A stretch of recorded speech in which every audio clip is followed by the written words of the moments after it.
forget to let our children grow as they are. We should help them to develop their self-esteem and self-sufficiency. This is something often the parents in general in India lack.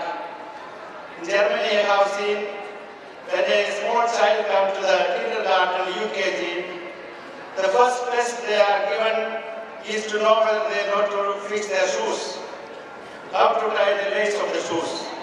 Because that also needs a mathematical calculation.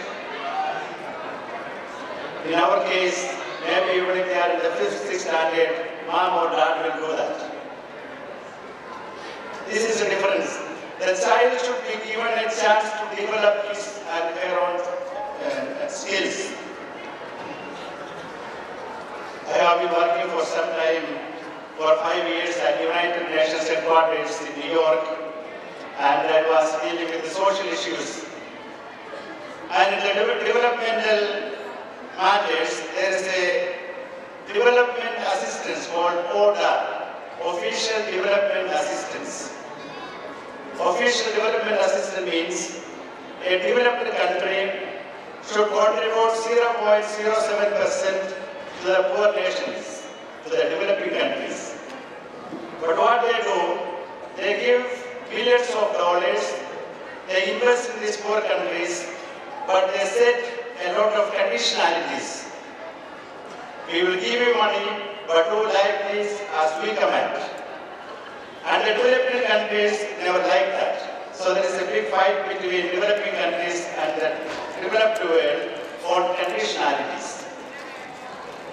Actually, the parents are also investing in their children.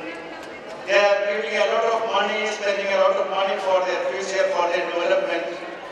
But knowing or unknowingly, we also put conditionalities. These conditionalities will not help our children. They should be given the freedom to develop on their own. We have put the name Canvas of Life. And in a wonderful picture, there are different colors. And our children in the school, for example, the children in the school, each one is special. It was told it is not 70%, 80% or 90%, but it's life.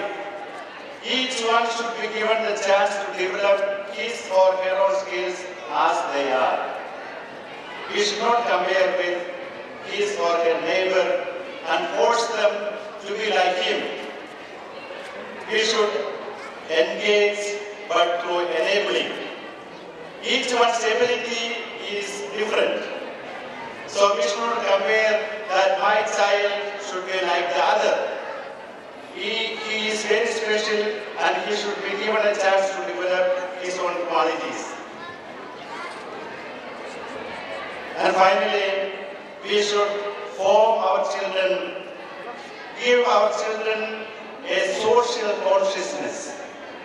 Develop the social consciousness, our duty for social commitment, even in their childhood. When they come to the street, when they come to the school, they should be able to open their eyes and ears and see the realities of life. I mentioned the world, there is a lot of poverty. We need not go to Africa to see the poverty. In our own country, we can see in our own capital city, there is a lot of poverty and suffering. Only here in our country, we have 410 million poor. That is much more than the poor in 26 states of sub-Saharan Africa. Not that we should sympathize, but we should tell them, you are gifted, you are lucky, you are blessed, but many other children do not have this chance like you. This is what we should do. Because in the world, the biggest contrast that I have seen is the contrast between food and hunger. In one part of the world, there are thousands and millions of people suffering hunger.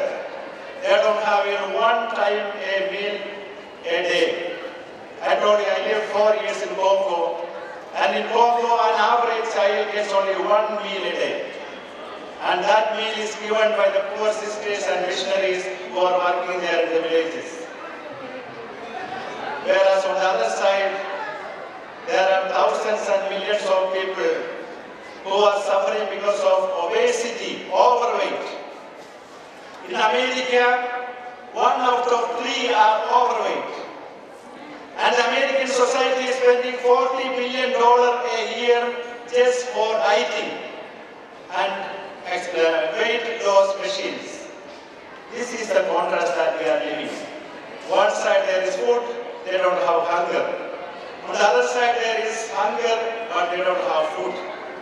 So we should teach our children these realities and grow and form their social consciousness and social commitment. As we celebrate this day of Parents' Day, this is the message that I have to give. We have to give our children freedom to develop their own self-esteem, their own capacities, opening their eyes and seeing the realities of the society where they are living. I take this opportunity to thank the authorities of the school for their support and their encouragement for the new diocese of Faridabad, for which I am the bishop. I understand there is a very good collaboration in our activities between the school and the diocese. I take this opportunity to thank them and thank each and every one of you for this wonderful chance of witnessing their school. Actually, this is the first time that I attended a public school function in Delhi, and thank you very much for giving me this opportunity, and wish you a wonderful evening.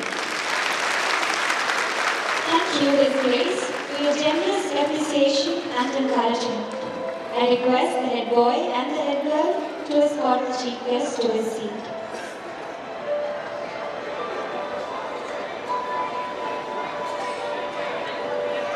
May I now request the head boy, Sarthak Bhagat, to propose the vote of thanks. I feel most delighted and honored to propose the vote of thanks on such an auspicious occasion.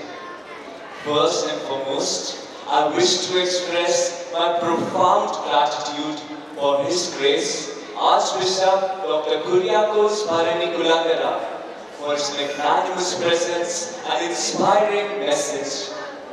Your gracious presence has indeed created a divine aura, and we feel blessed. We shall always treasure this unique experience. Kindly accept this small memento, a token of our thankfulness and appreciation.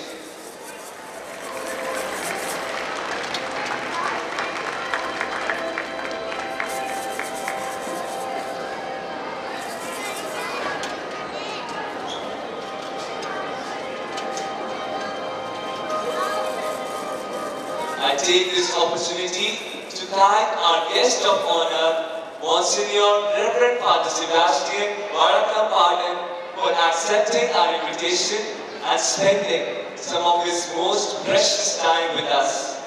Thank you, Father, for your most inspiring presence. I would like to thank all the esteemed dignitaries and well-wishers for their most encouraging presence. My heart fills with joy and swells with pride as I thank you, dear parents, for your overwhelming presence. It is you who have made us what we are, and we are immensely delighted to entertain you and bring joy to your life. Thank you for everything you do for us. I'm greatly indebted to our director, Reverend Father Emmanuel, our principal, Reverend Father Anil, our vice principal, Reverend Father Anthony, our office administrator, Reverend Father Saiju, Headmistress Primary, Sister Jonita, Headmistress Extended Section, Sister Maria, Brother Ambrose, and all our dear teachers for providing such a brilliant opportunity to grow and learn. Thank you all once again. Thank you. Thank you, Sarthak. Ladies and gentlemen, it's time to conclude the day's celebrations.